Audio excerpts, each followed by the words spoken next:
आज मैं यहाँ पर काफ़ी टेस्टी और बहुत ही कम तेल घी में बनने वाली पके हुए केले से एक रेसिपी लेकर आई हूँ। तो यह जो रेसिपी है बहुत ही कम तेल घी में बनकर तैयार होता है और बहुत ही टेस्टी होता है। तो ये मीठे की रेसिपी है। तो हेलो दोस्तों, गुगली किचन में आप सभी का स्वागत है। तो यदि मेरी वीडियो में आप पहली बार हैं और यदि मेरी रेसिपी आपको थोड़ी भी पसंद आए तो प्लीज़ मेरी वीडियो को लाइक कर दें और मेरे चैनल को सब्सक्राइब कर दें। तो चलिए रेसिपी को बनाना शुरू करते हैं। तो सबसे पहले मैंने यहाँ पर एक पका हुआ केला लिया है। आपको जितनी क्वांटिटी में बनानी हो उसी के अकॉर्डिंग सारी चीज़ों को लें। तो पके हुए केले को मैंने छील लिया है, उसके बाद हम पीसेस में इसे कट कर लेंगे। तो सारी चीज़ों को मैंने जार में ही डाला है क्योंकि हमें जार में ही डालकर इसे ग्राइंड करनी है। तो अलग से मैंने नहीं काटा है। उसके बाद मैंने आधा कप के लगभग यहाँ पर सूजी लिया है। कोई भी सूजी ले सकते हैं, आपको मोटी वाली चाहे बारीक वाली जो भी लेनी हो। 1/4 कप मैंने गेहूं का आटा डाला है और 1/4 कप के लगभग मैंने यहाँ पर चीनी डाला है और 1/4 कप के लगभग ही मैंने यहाँ पर नारियल का बुरादा डाला है।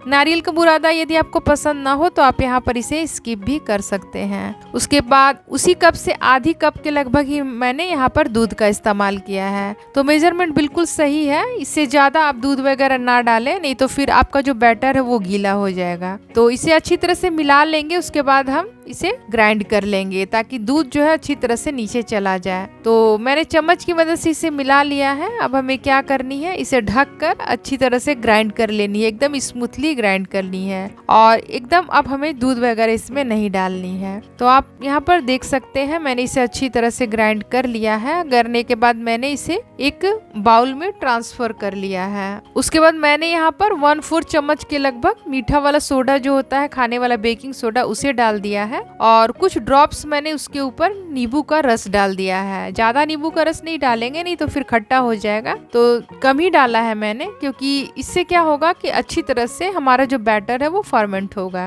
तो मीठा सोडा डालने के बाद अच्छी तरह से हमें इसे मिला लेना है ताकि मीठा सोडा जो है पूरे बैटर में अच्छी तरह से मिलकर तैयार हो जाए। तो आप यहाँ पर देख रहे हैं सारी चीजों को मैंने अच्छी तरह से फेंट लिया है। तो फेंटने के बाद अब हम इसे ज्यादा देर के लिए रखेंगे नहीं क्योंकि ऐसे भी यह 2 बैच में बनेगा। हमारा बैटर जो है वो थोड़ा सा इसमें एक बार में नहीं बन पाएगा। तो अप्पे पैन मैंने लिया है और सारे कैविटी में मैंने थोड़ा थोड़ा तेल डाल दिया है और इससे ज्यादा तेल अब हम नहीं डालेंगे। इतना ही तेल में हमारे सारे अप्पम बनकर तैयार हो जाएंगे।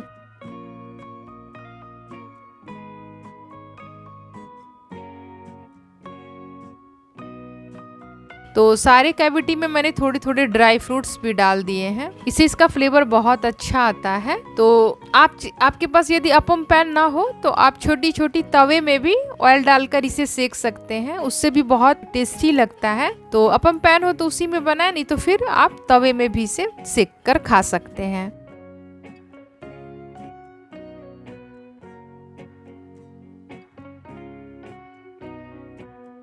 तो सारे कैविटी में मैंने ड्राई फ्रूट्स को डाल दिया है। उसके बाद हमें क्या करनी है, बैटर को डालनी है। बैटर को थोड़ा कम ही डालेंगे, नहीं तो ये फूलकर फिर बाहर आ जाएगा। तो थोड़ा थोड़ा मैंने डालना इसे शुरू कर दिया है। यह बहुत जल्दी पककर तैयार हो जाता है, इसमें ज्यादा वक्त नहीं लगता है। तो ज्यादा देर के लिए हम इसे नहीं छोड़ेंगे। डालने के बाद हम इसे 3 या 4 मिनट के लिए छोड़ेंगे, उससे ज्यादा नहीं छोड़ेंगे। तो सारे कैविटी में मैंने बैटर को डाल दिया है। तो डालने के बाद हम इसे ढक देना है। ढकने से क्या होगा कि हमारा जो अप्पम है वो बहुत अच्छी तरह से ऊपर तक फुल कर आएगा। तो ढकने से पहले मैंने ऊपर से थोड़ा सा सौंफ डाल दिया है। चाहे तो आप सौंफ बैटर में ही मिलाते समय डाल सकते हैं, लेकिन मैंने ऊपर से थोड़ा सा डाला है। सौंफ का भी फ्लेवर इसमें बहुत अच्छा आता है। तो अब हमें इसे ढक देनी है और ढकने के बाद हमें इसे 3 से 4 मिनट के लिए बस छोड़ना है। तो 3 से 4 मिनट के बाद ही आप देख रहे हैं कितना ज्यादा डार्क हो गया है। तो जल्दी जल्दी से अब इसे पलट लेंगे। तो कभी कभी ऐसा होता है कि घर में बहुत सारे केले आ जाते हैं और बहुत पकने लगते हैं और ज्यादा पका हुआ केला कोई खाना भी नहीं चाहता है। तो उस स्थिति में यदि आप कुछ हेल्दी चीज खाना चाहते हैं तो आप इस तरह से बना सकते हैं। मीठा का मीठा भी हो जाता है और आप इसे स्टोर करके आराम से बाहर तो 2-3 दिन तक और फ्रिज में तो आप इसे पूरे सप्ताह रखकर आराम से खा सकते हैं। ये बिल्कुल भी खराब भी नहीं होता है। तो आप यहाँ पर देख सकते हैं मैंने दोनों साइड से इसे अच्छी तरह से पका लिया है। तो बहुत जल्दी पकता है, टाइम नहीं लगता है। तो इसलिए मैंने इसे तुरंत उलट पलट कर इसे निकाल लिया है। तो आप देख सकते हैं कितना प्यारा दिख रहा है और ड्राई फ्रूट की वजह से इसका फ्लेवर और भी ज़्यादा बढ़ जाता है। तो ड्राई फ्रूट को आप ज़रूर डालें। जो पीस ना पके हो उस पीस को फिर से हमें पका लेनी है।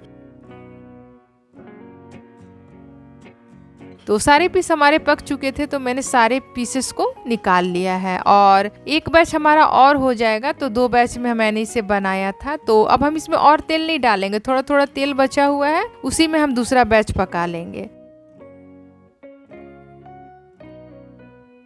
तो फिर से मैंने थोड़ा थोड़ा ड्राई फ्रूट्स और डाल दिया है और कुछ ही कैविटी में मैंने डाला है क्योंकि सारी कैविटी हमारी नहीं भरेगी। तो ड्राई फ्रूट्स डालने के बाद फिर से हमने बैटर इसमें डालना शुरू कर दिया है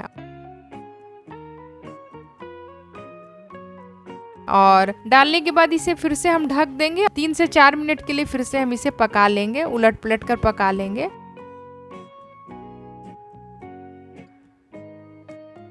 तो जब तक यह पक रहा है तब तक चलिए जितना पका हुआ है उसे हम सर्व कर लेते हैं। तो आप यहाँ पर देख सकते हैं यह भी पक गया है, दूसरा बैच भी हमारा। तो अब चलिए सर्व कर लेते हैं। तो मैंने एक प्लेट में सारे पीसेस को निकाल लिया है। तो आप यहाँ पर देख सकते हैं इसका टेक्सचर भी कितना बढ़िया लग रहा है देखने में। तो हमारी केला के अपम जो है वो बनकर तैयार हो गई है, मीठी अपम है। तो एक पीस तो तोड़ना बनता ही है। इसका टेक्सचर देखिए आप कैसा है। तो देखने में तो काफ़ी बेहतरीन है लेकिन अंदर से भी देखना जरूरी है कि यह कितना स्पॉन्जी बना हुआ है। मीठे सोडे की वजह से ये काफ़ी सॉफ्ट बनकर तैयार होता है। तो आप देख सकते हैं ये कितना सॉफ्ट बना हुआ है। मीठा सोडा नहीं डालना चाहता है तो आप इनो भी डालकर इस रेसिपी को बना सकते हैं। तो यदि मेरी मीठे अपम की रेसिपी पसंद आए तो प्लीज़ मेरी वीडियो को लाइक कर दे, मेरे चैनल को सब्सक्राइब कर दे और ये रेसिपी कैसी लगी है मुझे कमेंट बॉक्स पर ज़रूर बताएं। आज के लिए बस इतना ही, अगले वीडियो में फिर मुलाकात होगी। तब तक के लिए good bye and take care.